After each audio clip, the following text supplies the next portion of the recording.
wassalamuhu alaika ya sayyidi wa ya habibi ya Rasulullah.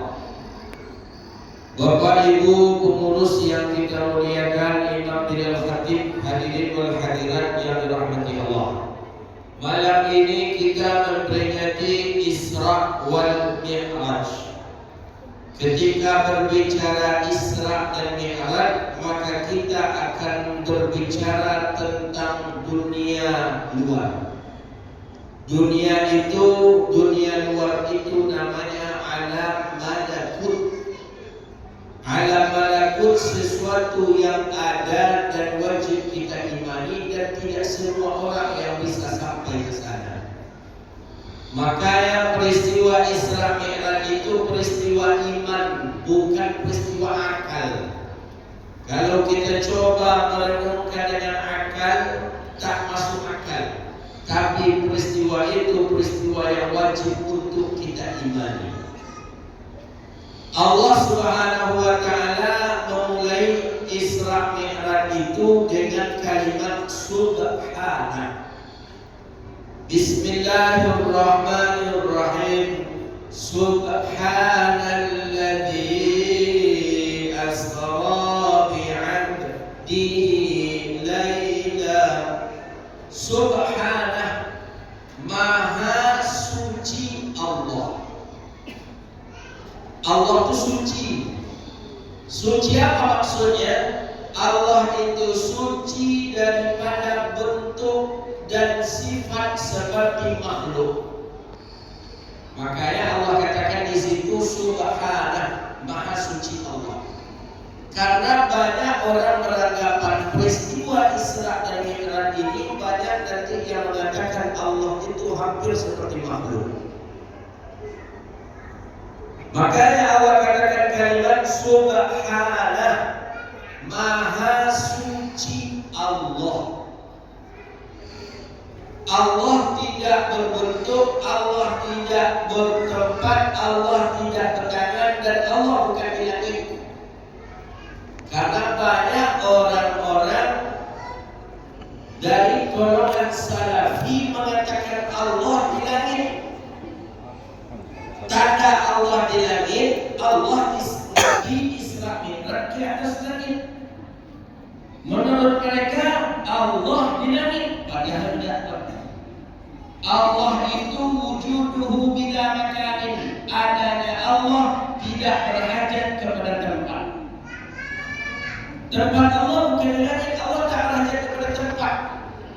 Yang berhajat kepada tempat itu adalah makhluk. Kita manusia itu berhajat kepada tempat. Ada handphone berhajat kepada tempat. Air berhajat kepada tempat. Remote berhajat kepada tempat. Seluruh makhluk berhajat kepada tempat. Allah tidak. Wujuduhu bila makanin. Adanya Allah tidak berhajat kepada tempat. Jadi Allah bukan di langit. Oh, Nabi Isra Mi'raj ke atas langit, berarti Allah di langit. Nah, kalau Allah bertempat di langit, mana yang dulu Allah pada langit? Dulu Allah. Berarti sebelum adanya langit, di mana Allah? Kacau dia tidaknya. Jadi maka Allah katakan dalam Al-Quran, Subhanah, maha suci Allah. Allah tidak berhajat kepada tempat. Allah tidak seperti makhluk. Maka dikatakan kalimat Subhanah. Subhanalladzi asra bi'abdihi, maha suci Allah yang telah memperjalankan hamba yang suci. Siapa hamba yang suci di situ? Nabi Muhammad. Allah suci, Nabi pun suci. Apa maksud sucinya Nabi Muhammad? Memang Nabi itu dari lahir sampai Nabi meninggal dunia, kullu jasadihi tahur. Seluruh jasad Nabi itu suci. Kita coba lihat pertama. Nabi Muhammad suci. Apalagi yang suci? Jasad Nabi. Indah wiladatihi yaftatinuna bih. Ketika Nabi lahir, Nabi nauzifat, tidak berdarah sedikit pun. Nabi ketika lahir tak kena darah berapa. Nabi ketika lahir tidak kering air ketuban amaknya. Begitulah sucinya Nabi Muhammad. Bahkan saking sucinya Nabi Muhammad, ainda wiladatihi yaftatinuna bih, ketika lahir Nabi sudah dalam keadaan dikhitan. Yang sunnah Nabi lahir apa? Nabi lahir tidak membawa najis. Ada tak kita kira-kira yang ketika lahir tak bersunat? Tidak ada. Kita bersunat ya usia kelas 4 SD, kelas 5 SD, beda dengan orang Arab. Kalau orang Arab bersunat dari kecil Pak.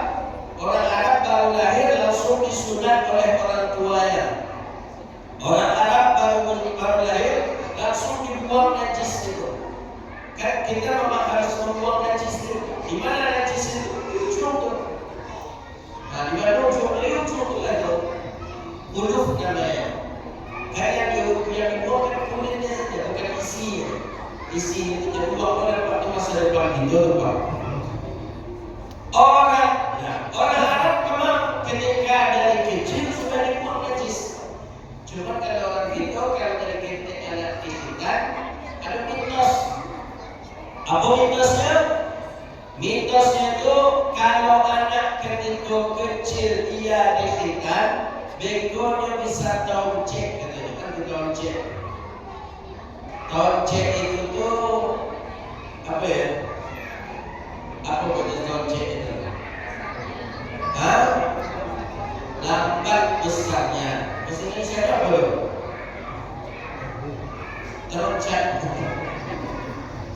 Cebol. Tapi itu mitos. Sebenarnya bukan itu yang menyebabkan orang besar atau kecil badannya. Tapi yang menyebabkan besar atau kecil badannya itu adalah makannya. Nabi ketika lahir sudah dalam keadaan dikhitan. Nah, sucinya Rasulullah air liur Nabi pun suci Bapak Ibu. Hadis dalam Sahih Imam Al-Bukhari. Air liur Nabi suci. Saking sucinya air liurnya Rasulullah, air liur Nabi bisa menjadi obat. Maka itu kalimat yang dipakai di situ oleh Allah Abdihi, hamba yang suci. Kapan air liur Nabi menjadi obat? Cek hadisnya Sahih di dalam Sahih Imam Al-Bukhari. Suatu ketika Nabi mengajak rapat para sahabat. Kata Nabi, sahabat, nanti malam kita rapat. Ya Rasulullah. Datang semua sahabat ke masjid untuk rapat. Nabi rapat Nabi di masjid, bukan di kedai kopi rapat Nabi. Semua sahabat sudah datang, tapi satu yang menunggalkan sahabat. Siapa dia? Menantu Nabi pula. Namanya Ali bin Abi Thalib. Nabi tanya ke sahabat yang lain, Ali mana? Kata Rasulullah. Kenapa Ali tak datang? Kata sahabat yang lain, Ali Ramadan ya Rasulullah. Ramadan. Apa arti Ramadan itu? Sakit mata. Ramadan. Ramadan itu artinya sakit mata. Ibu apa? Kalau Ramadan baru artinya bulan membakar dosa. Kalau Ramadan sakit mata. Kebanyakan yang terang di kita Ramadan atau Ramadan. Ramadan. Iklan sementara ya betul, iklan sirup, iklan kecap, iklan kecap, iklan baju koko. Di radio, di televisi, bahkan di ibu di majelis taklim itu. Ramadan tiba, marhaban ya Ramadan. Apa arti itu? Nah, sakit mata tiba, selamat datang sakit mata itu bongkar mata. Dak Ramadan dari apa tu? Ramadan. Dia bukan dal. Oh, ada yang protes nama Ustaz, Ramadan itu bahasa Indonesia, bahasa Arabnya Ramadan. Tak tahu kami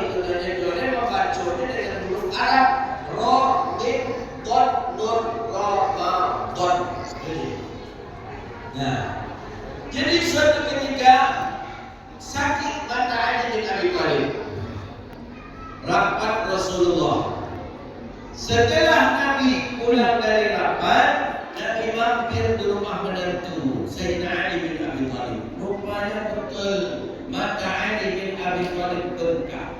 Matanya Ali bin Abi Thalib sakit. Hadisnya sahih. Langsung Nabi ludahi mata Ali bin Abi Thalib. Ketika itu juga langsung sehat. Begitulah yang dikatakan abdihi, hamba yang suci. Sampai air liur Nabi pun suci, bisa menjadi obat. Nah itu Nabi bisa Pak. Awak sakit atau orang rumah jadi udah Pak orang kaya rumah. Itu Rasulullah. Sucinya Nabi. Pernah terjadi dalam hadis sahih juga. Nabi punya sahabat dulu namanya Salamah bin Aqwa. Salamah bin Aqwa ikut perang dengan Rasulullah melawan orang kafir. Saking tajamnya pedang musuh, terluka tangan Salamah bin Aqwa, pusar. Dalam satu riwayat sampai masuk tangan, saking besarnya tumbukanya luka ini. Kata sahabat, potong saja Salamah, karena dulu mana ada operasi jahit penjahit itu Pak. Karena tangan tadi dah genting, kalau kayak jahit, bahasa Indonesia. Lalu dia bilang, kata sahabat, ini tak bisa lagi dibantu, tolong potong saja ya Salamah. Jadi kalau dipotong, udah disiram dengan minyak panas. Begitu Pak dalam kitab-kitab fikih Pak. Dalam kitab-kitab fikih klasik dulu, orang kan ada zaman kisos dulu. Siapa yang mencuri dipotong tangan. Setelah dipotong tangan langsung dicelupkan ke minyak panas untuk menghentikan darahnya. Sakit tak ya? Sakit aku, tidak sakit. Aku kecil juga. Sekarang aja yang sudah ada minum obat penghentikan darah, tulis suntik penghentikan darah. Dulu tak ada Pak. Kita baca bukan kitab-kitab fikih seperti itu, fikih klasik dulu. Siap potong tangan, langsung di sampingnya tersedia minyak panas, langsung dicelup di situ untuk menghentikan darah ini. Kata sahabat kepada Salamah bin Aqwa, potong saja tanganmu karena sudah genting. Kata Salamah bin Aqwa, aku ingin melihatkan dulu ke Rasulullah. Aku ingin menyampaikan dulu ke Rasulullah tentang tanganku ini. Dicarilah Rasulullah oleh Salamah bin Aqwa. Perang sedang berkecamuk. Mana Rasulullah, di mana baginda Nabi? Nampaklah Rasulullah. Langsung Salamah katakan, ya Rasulullah. Kata Salamah bin Aqwa, ya Rasulullah, tengok ya Rasulullah, tanganku ya Rasulullah. Langsung Nabi ludahi tangan Salamah bin Aqwa. Kemudian Nabi usap dengan tangan Nabi, langsung sehat dan utuh seketika itu juga. Hadisnya sahih riwayat Salamah bin Aqwa. Itulah yang dimaksud dengan kalimat abdihi, hamba yang suci. Air liur Nabi pun ikut menjadi suci. Maka karena itu pula apa orang tua kita dulu mengajarkan kepada kita, kalau luka tangan, dia liur cepat. Luka terjatuh lutut, dia liur langkah lutut tadi. Cuma tak langsung sehat kalau infeksi juga 3 hari dulu. Kenapa? Karena tidak seperti Sayyidina Rasulullah sallallahu alaihi wasallam. Itu yang dimaksud dengan abdihi. Subhanalladzi asra bi 'abdihi, maha suci Allah yang telah memperjalankan hamba yang suci.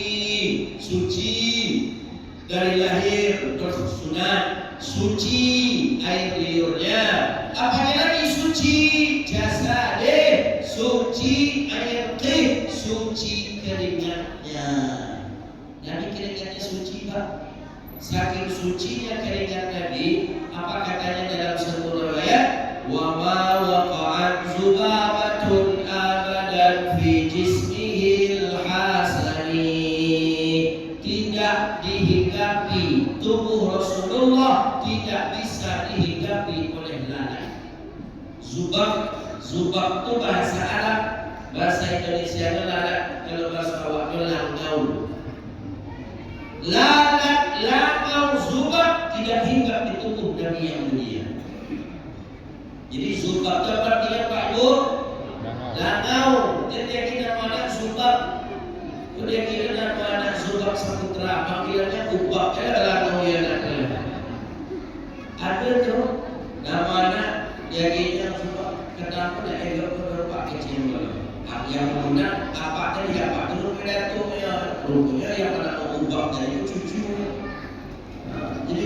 dapur Ustaz, dan itu bapak musibah kerti lalat.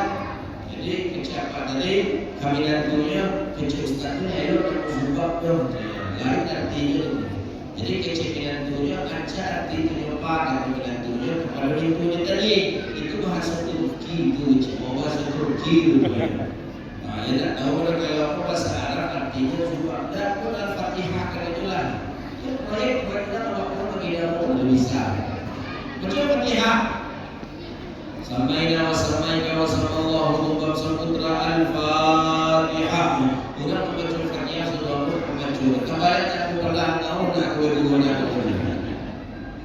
Wa ma waqa'at zubabatul lalat tidak hinggap di tubuh Nabi yang mulia. Apa penyebabnya? Karena tubuh Nabi bau parfum. Hadis sahih. Di dalam Sahih Imam Ibnu Khuzaimah, air itu keringat Nabi diambil dengan kapas oleh Ummu Sulaim, dimasukkan ke dalam botol kecil, penuh botol kecil oleh keringat Rasulullah, disimpan, ditutup, diselipkan di dinding rumah Nabi. Seminggu, 2 minggu nampak oleh Nabi. Nabi ambil, Nabi buka. Syadid keluar wangi yang sangat harum semerbak. Kata Nabi, "Mahada?" Siapa punya parfum ini? Kata Rasulullah. Kata Ummu Sulaim, "Ana ya Rasulullah." Saya yang punya ya Rasulullah. "Aina tashtari?" Kamu beli di mana parfum ini? Kata Ummu Sulaim, "Ma ashtari syai'." Aku tak beli di mana-mana ya Rasulullah. Kata Ummu Sulaim, "Ada apa dan kenapa ya Rasulullah?" Kata Nabi, "Ma'arihtu raihatan syadidatan ladhi min hadha." Aku tak pernah menghirup parfum yang lebih nikmat, yang lebih wangi, yang lebih harum, yang lebih lezat melainkan ini. Ini yang paling wangi, kata Rasulullah. Kata Nabi, "Uridu hadha." Aku ingin parfum ini. Tolonglah berikan aku, kata Rasulullah. Ummu Sulaim senyum. Kata Ummu Sulaim, "Hada min alitika syarif." Ini keringat engkau ya Rasulullah. Nah, itu kalimat abadi. Keringat Nabi berparfum. Awak siapa ya berparfum keringat kita? Tidak ada. Awak pada lama keringat kau tampai. Sampai ada cukup tak. Makanya kalimat di situ aku abadihi. Maha suci Allah yang telah menjalankan hamba itu. Bisa saja Allah tidak memakai kalimat abadihi. Allah pakai saja kalimat Muhammad, bisa.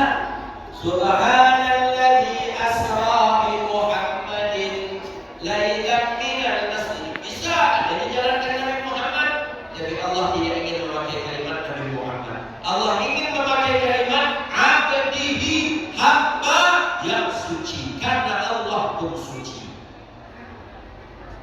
Subhanalladzi asra bi 'abdihi lailan. Maha suci Allah yang telah memperjalankan hamba yang suci lailan, malam hari. Kenapa malam hari diberangkatkan Isra Mi'raj? Kenapa tak siang? Kata para ulama, siang itu waktu yang begitu terang, takut nanti terjadi fitnah. Nampak orang Nabi naik burak, sopirnya Jibril, pilotnya Jibril, kemana-mana dibawa, fitnah. Jadi cerita orang nanti di Makkah. Akhirnya malam hari. Dan kata ulama Imam Abi Jamrah, lailan afdalu minan nahar bi nisbati thawbin. Malam itu lebih mulia daripada siang, karena salat malam lebih besar pahalanya dibandingkan dengan salat siang. Karena mulianya waktu malam. Maghrib, Isya, subuh itu berbeda pahalanya dengan salat zuhur dan asar. Mana yang lebih besar pahalanya? Lebih besar pahala salat subuh, maghrib dan isya dibanding dengan salat zuhur dan asar. Tapi nisbah banding pahala. Kemudian besok ada semuanya asar di zuhur. Apa tu? Jawab semuanya 3 kali aja lah. Apa tu? Itu bulan mana pahala dulu katanya. Enggak, bukan itu maksudnya. Bukan meninggalkan yang siang karena malam, enggak, tapi karena nisbah Subhanalladzi asra bi 'abdihi lailan minal masjidil haram. Maha suci Allah yang telah memperjalankan hamba yang suci di malam yang suci minal masjidil haram, dari tanah yang suci Masjidil Haram. Orang dulu kalau ke Mekah pergi haji, pergi umrah, mereka bilang apa? Ke tanah suci. Pak, mohon maaf Pak, katanya ke tetangga, besok insyaAllah kami mau berangkat ke tanah suci. Jarang menyebut kami besok ke Mekah, kami besok ke... Itu ada orang kini yang menjawab macam itu. Besok kami naik pesawat, kami ke Mekah, kami ke Madinah, kami ke Arab Saudi. Orang dulu gitu dulu enggak. Ini orang berangkat haji disampaikan ke masyarakat. Bapak Ibu tolong tengok anak-anak kami, tengok rumah kami, tengok anak-anak kami. InsyaAllah kami besok berangkat ke tanah suci. Memang tanah itu tanah suci. Saking sucinya tanah itu tertulis kita dari Jeddah dan masuk tanah haram, dari arah Irani Madinah masuk tanah haram, dari Hudaybiyah, dari Ji'ranah ada tertulis besar pamfletnya. Apa tertulis? Bidayatil haram mamnu' li ghairi muslimin. Permulaan tanah haram dilarang masuk bagi orang non-muslim. Orang kafir tak boleh masuk tanah haram. Kenapa? Karena mereka tak bersuci. Di mana mereka tak bersuci? Allah Ta'ala sendiri sebut dalam Al-Quran, innal musyrikati najasah. Orang musyrik itu bernajis. Di mana najisnya? Najis hukmi dan najis aini. Najis aini, najis yang nampak. Di mana? Ada yang tadi itulah ujungnya tidak kepotong dari itu. Itu najisnya. Itu najis aini. Najis hukmi di mana? Hukumnya ada pada dirinya itu najis. Buktinya apa? Buktinya mereka tidak pernah mandi junub. Ada tak tangkap itu mandi junub? Tak, itu kayaknya mandi junub tapi itu mandi paginya, mandi sore itu. Mandi wajib tak tahu orang. Rukun mandi wajib tak tahu. Niat mandi wajib pun tak tahu. Cara mandi wajib pun tak tahu. Itu yang disebut dengan najis hukmi. Orang kafir tak boleh masuk ke tanah suci. Nah, Nabi Isra Mi'raj dimulailah dari tanah yang suci. Itulah Masjidil Haram. Subhanalladzi asra bi 'abdihi lailan minal Masjidil Haram. Setelah itu langsung Masjidil Aqsa. Di mana Masjidil Aqsa? Di Palestina. Mudah-mudahan Allah jaga Masjidil Aqsa. Amin. Di Palestina, Ardul Muqaddasah, tanah yang suci, itulah Palestina. Muqaddis, Baitul Maqdis. Nabi mengendarai burak dengan sopirnya, pilotnya Jibril alaihi salatu wassalam. Barakna haulahu linuriyahu min ayatina. Sampai Masjidil Aqsa itu yang namanya Isra. Setelah itu apa namanya lagi? Mi'raj. Nabi naik, itu namanya Mi'raj. Mi'raj itu naik. Sesuatu yang naik itu namanya Mi'raj. Ada tukang sedang membelokkan atau itu tukang itu namanya tukang Mi'raj. Atau ada tukang sedang membelokkan pelapor, itu tukangnya namanya tukang Mi'raj. Ada orang sedang memanjat keramik itu dan untuk kampanye dan itu Mi'raj naik. Nabi Mi'raj naik. Nabi Mi'rajnya ke langit. Allahu Akbar. Likulli sama'in fiha babun. Hadisnya sahih. Langit itu ada 7 lapis langit. Sab'as samawat, 7. Tapi setiap langit ada pintu. Setiap langit ada pintu. Langit yang pertama, pintu pertama dijaga oleh Nabi Adam. Hadisnya sahih dalam Sahih Muslim ada. Langit yang kedua dijaga oleh Nabi Yusuf. Langit yang ketiga pintunya dijaga oleh Nabi Idris. Pintu yang keempat dijaga oleh Nabi Harun. Pintu yang kelima dijaga oleh Nabi Isa. Pintu yang keenam dijaga oleh Nabi Musa.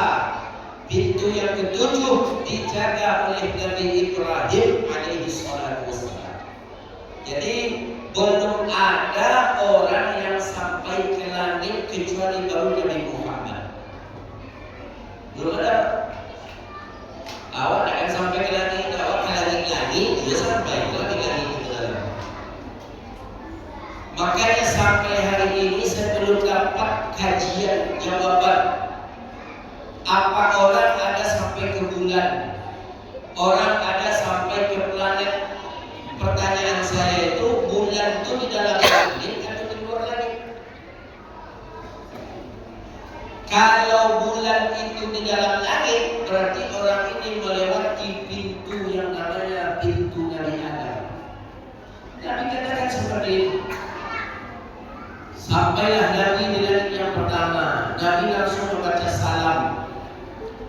Assalamu alayka ayyuhan nabiyyu wa rahmatullahi wa barakatuh. Dijawab oleh Nabi Adam, Assalamu alayna wa ala ibadillahis salihin. Itulah ritual Isra wal Mi'raj sampai hari ini diabadikan di dalam salat. Itu kita baca selalu dalam salat. Bila baca dalam salat, ketika rukuk atau ketika sujud. Ketika rukuk berarti tidak sembahyang tadi itu tuh. Ketika sujud tidak sembahyang tuh. Ketika apa? Tasyahud. At-tahiyyatul mubarakatus shalawatut thayyibatu lillah. Assalamu alayka ayyuhan nabiyyu wa rahmatullahi wa barakatuh. Dijawab oleh Nabi Adam, Assalamu alayna wa ala ibadillahis salihin.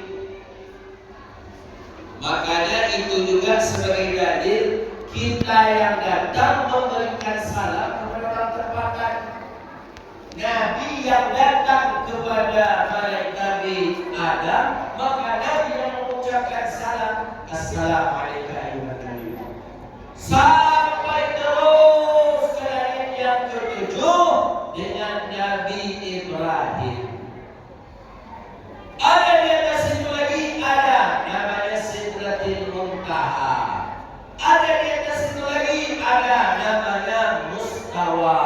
Ada di atas itu lagi, ada namanya Rafraf. Disitulah Nabi bermunajat kepada Allah.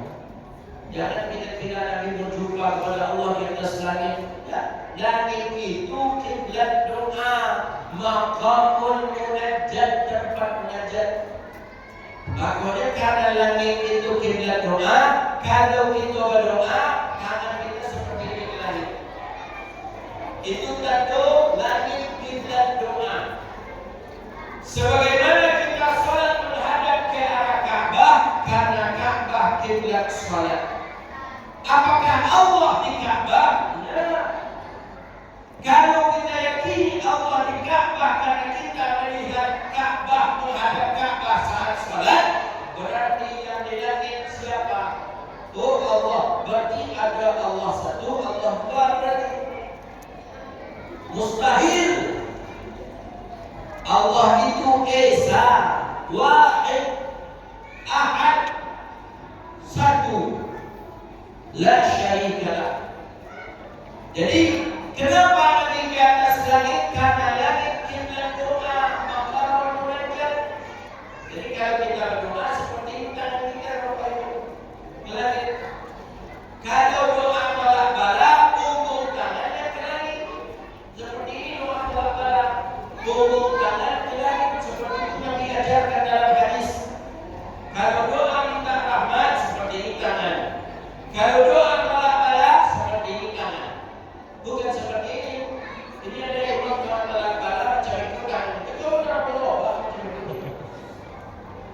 tolak gerobak, ya boleh ikut kanan. Tapi kalau tolak balak, tidak bukan seperti ini.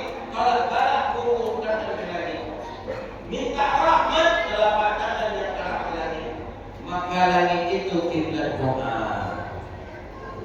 Dapatlah dari kita perintah salat dari hasil munajat. Berapa? Khamsuna awqatin, 50 waktu. Turun Nabi, jumpa dengan Nabi Ibrahim. Kata Nabi Ibrahim, kamu wajahnya min Allah. Muhammad bagaimana? Kata Nabi Muhammad, aku dapat perintah daripada Allah melaksanakan salat 50 waktu. Khamsun. Kata Nabi Ibrahim, banyak ya Muhammad. Kata Nabi Ibrahim, ummatuka ummatan saghiratan wa dha'ifah. Umat engkau itu umat yang kecil dan lemah ya Muhammad. Tak sanggup mereka melakukan 50 waktu ya Muhammad. Kenapa? Kalau diukur dibandingkan antara kita dengan umat Nabi Ibrahim, jauh kecil kita. Dalam kitab Qasasul Anbiya, Imam Ibnu Katsir katakan, apa kata beliau? Tingginya umat Nabi Ibrahim itu 40 zira'an, 40 hasta. 40 hasta, zira'aini mitrun, 2 hasta 1 meter. Berarti 40 hasta dibagi 2, 20 meter tingginya umat Nabi Ibrahim. Tidak mampu melaksanakan salat 50 waktu saja. Bayangkan kalau 20 meter tingginya, masuk Masjid Al-Syarqah tumitnya di warung ini. Nah sampai lututnya, lah. 20 meter tingginya. Tak mampu melaksanakan yang 50 sekali semalam. Awak kalau jadilah 50 tu ya Allah, tak terlayang. Baru memasang sepatu sebelah baru nak azan dulu deh. Baru nak pasang sepatu ni. Mungkin bawa awak pun mungkin tak ada mungkin di dunia. Apa tu? Tak sempat ayam makan sama orang. Baru nak nikah nak azan dulu. Baru nak masuk kamar ayam awak nak azan dulu. Baru nak masuk kamar dah. 50 waktu banyak tu. Baliklah Nabi Muhammad. Nah karena balik itulah yang disebut dengan naqamul munajat. Berdoa balik, munajat balik. Turun ke 20. Indah kita. Turun berapa balik? Khamsa awqatin, 5 waktu sehari semalam. Subuh, zuhur, asar, maghrib, isya. Banyak panjang kisah tentang Isra Mi'raj dalam hadis sebenarnya kalau kita ungkai. Seluruh ulama-ulama hampir keseluruhan mengarang hadis-hadis tentang meriwayatkan hadis tentang Isra. Turunlah Nabi sampai ke dunia. Jumpalah Nabi dengan Abu Bakar As-Siddiq. Nabi katakan, ya Abu Bakar, aku diperintahkan Allah, diberangkatkan Isra Mi'raj oleh Allah ke langit, dan aku mendapatkan perintah salat 5 waktu. Apa jawaban Abu Bakar? Sadaqana wa amanna. Aku yakin dan aku percaya ya Muhammad. Bersama Nabi dengan Abu Jahal dan Abu Lahab. Kata Nabi ke Abu Jahal, Abu Lahab, aku diberangkatkan oleh Allah Isra Mi'raj tadi di atas langit. Apa jawaban Abu Jahal dan Abu Lahab? Kifayatin an kadhiha ya Muhammad. Cukuplah dengan dustamu ya Muhammad. Maka si Abu Jahal dan Abu Lahab, doktor-doktor yang kapatan meyakinkan menjadi wajib. Apa perlu doktor ini dari mana? Kenapa Abu Jahal dan Abu Lahab tak percaya Nabi Isra Mi'raj? Abu Jahal dan Abu Lahab memakai akal. Abu Bakar kenapa yakin Nabi Isra Mi'raj? Abu Bakar memakai iman. Makanya peristiwa Isra Mi'raj peristiwa iman, bukan peristiwa akal. Sampai hari ini masih ada anak cucu Abu Jahal dan Abu Lahab yang tidak percaya Isra Mi'raj. Buktinya siapa mereka? Sebagian mereka yang tidak memperingati Isra Mi'raj. Dan yakin katanya ada orang Isra Mi'raj. Dan yakin kecilnya ada kedua cerita dalam Quran saja kedua kecilnya. Tidak masuk akal kata mereka. Menurut ahli astronom itu, astronom yang keluar dari planet itu, Itu dari Makkah ke Palestina sampai yang ketujuh itu memakan waktu sampai berbulan-bulan baru bisa balik ke bumi. Sedangkan Nabi Muhammad dalam waktu 2 jam saja perjalanan itu dan balik langsung sampai ke bumi. Makanya kata Mu'tazilah, kami percaya Nabi Isra Mi'raj tapi tidak dengan jasad, tapi dengan ruh saja. Pendapat siapa? Mu'tazilah dan orang liberal. Jadi menurut dia Nabi Isra Mi'raj itu mimpi, jasad Nabi di Makkah, arwah Nabi ke langit. Nah, dalam Ahlus Sunnah wal Jamaah, Nabi Isra Mi'raj dengan ruh dan jasad. Mana ruh? Ruh di dalam. Jasad mana? Di jasad.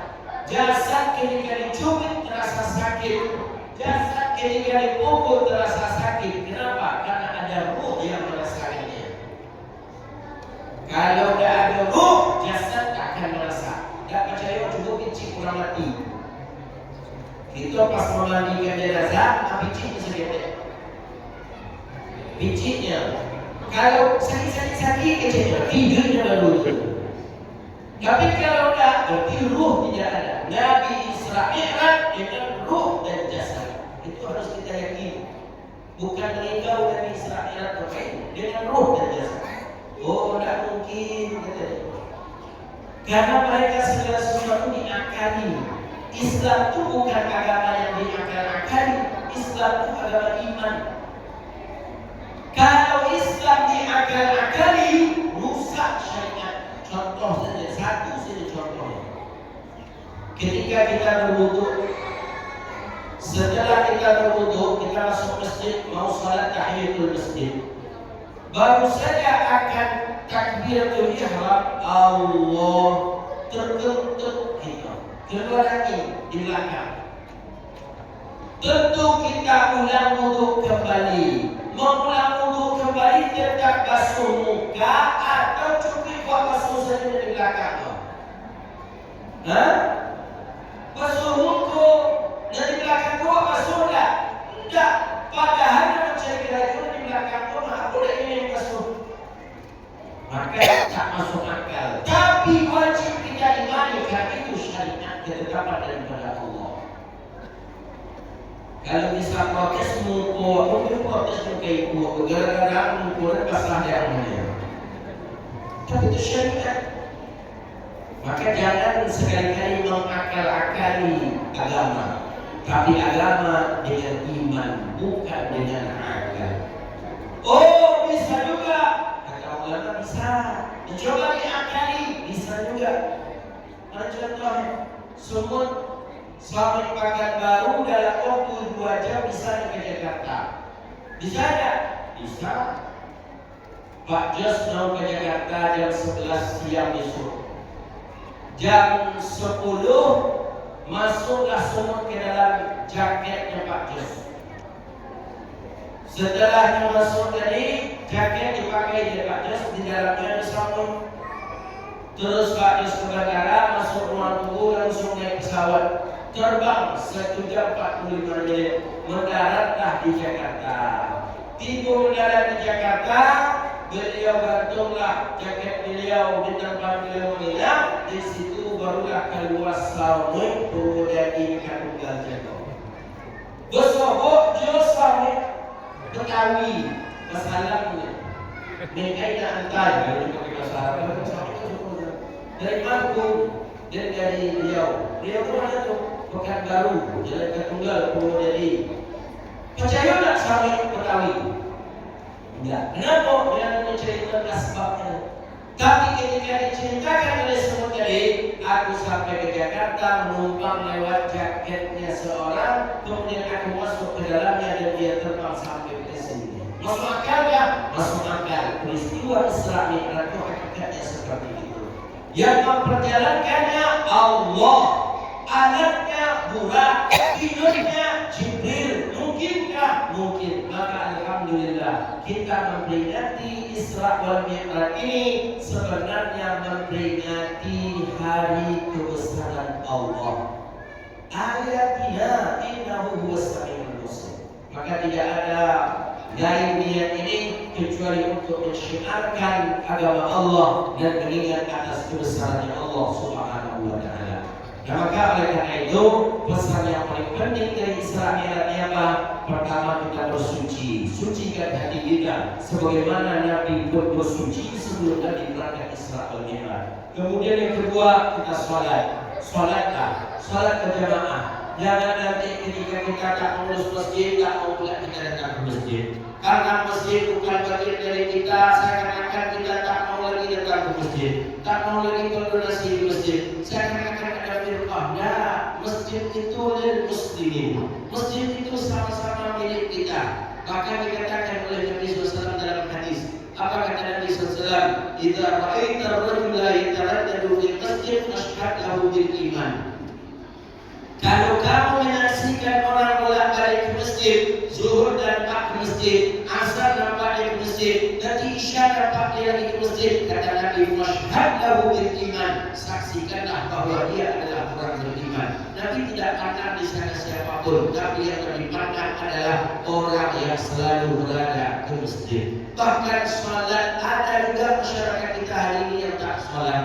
Meski ada yang sholat tapi lebih banyak tidak ke beliau. Subuhnya sholat, zuhurnya sholat, timurnya asar tak sholat, maghrib tak sholat, isya sholat. Masih ada orang kita seperti itu. Padahal ketentuan kewajiban sholat itu mesti dilaksanakan 5 waktu sehari semalam. Subuh, zuhur, asar, maghrib, isya. Belum kita lagi diazab di dalam neraka Allah, di dalam kubur kita sudah diazab dikarenakan kita tidak sholat. Jelas hadisnya. Awal ma yuhasibu bihi al-'abdu yawm al-qiyamah. Bahkan dari orang tua kita dulu, dari dulu malu lalu asap kadis, asap gelugur, ketika asap meriang-riang, menangis mayat dalam kubur, teringat badan tak sembahyang. Ada juga orang kita yang tak salat, berarti memang bukan lagi dia bersyukur kepada Allah. Bahkan dia dianggap sebagai orang yang paling hina di dunia ini. Ingat kita sebuah riwayat dalam Nuzhatul Majalis dikatakan ada 2 orang yang hidup cucu dengan nenek. Dia berdua aja, cucu dengan nenek. Cucu ini sakit, kemana-mana dicarikan obat, dicarikan dokternya, didatangi dokter, cucu ini pun belum sembuh. Lama nenek ini mencari obat untuk cucunya, tak dapat. Akhirnya nenek ini bernazar.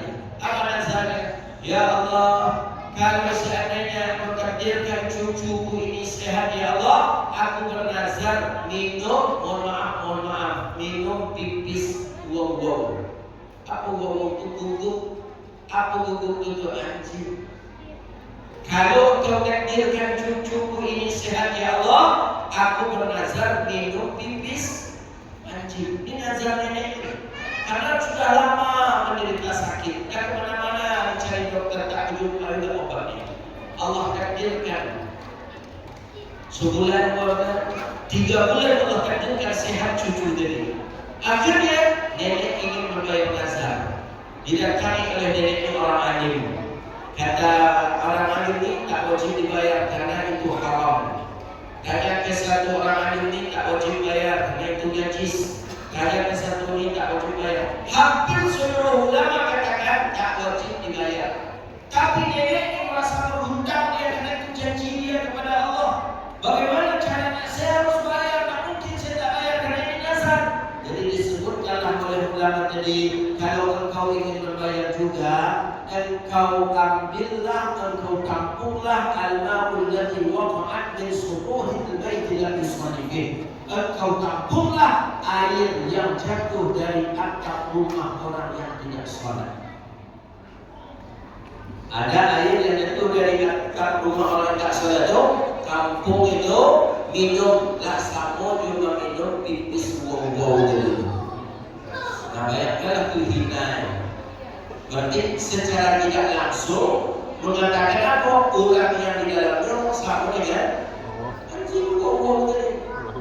Nah, maka oleh karena itu Bapak Ibu yang dirahmati Allah, jangan sampai kita tak sholat, tapi menengok statistik daripada negara kita, negara yang terbesar, Muslim terbesar di dunia adalah Indonesia. Tapi melihat orang di dalam masjid, melihat berapa orang merampas saf masjid, itu masih tidak sebanding dengan jumlah penduduk yang Muslim di Indonesia. Maka oleh karena itu masyarakat kita yang mendengar kajian kita, datanglah ke masjid, salatlah kita berjemaah, ramaikan masjid. Karena sesungguhnya orang yang betul-betul ingin disaksikan bahwa dia penuh dengan iman adalah orang yang meramaikan, memakmurkan masjid Allah Subhanahu wa Ta'ala. Nah, itulah kajian kita pada hari ini.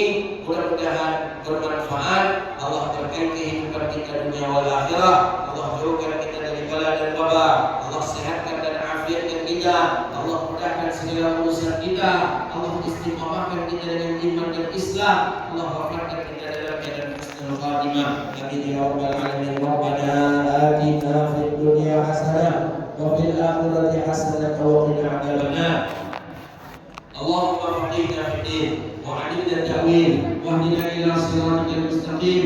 Allahumma barik lana fi Rajab wa Sya'ban wa ballighna Ramadan. Allahumma rabbana wa atina ma wa'adtana 'ala rusulika wa la tukhzina yawmal qiyamah innaka la tukhliful mi'ad. Rabbana atina fid dunya hasanah wa fil akhirati hasanah wa qina adzabannar. Wa sallallahu ala sayyidina Muhammadin wa ala alihi wa sahbihi ajma'in. Subhana rabbika rabbil izzati amma yasifun. Wassalamu alal mursalin walhamdulillahi rabbil alamin. Demikian mohon maaf wabillahi taufiq wal hidayah war ridha wal inayah. Ada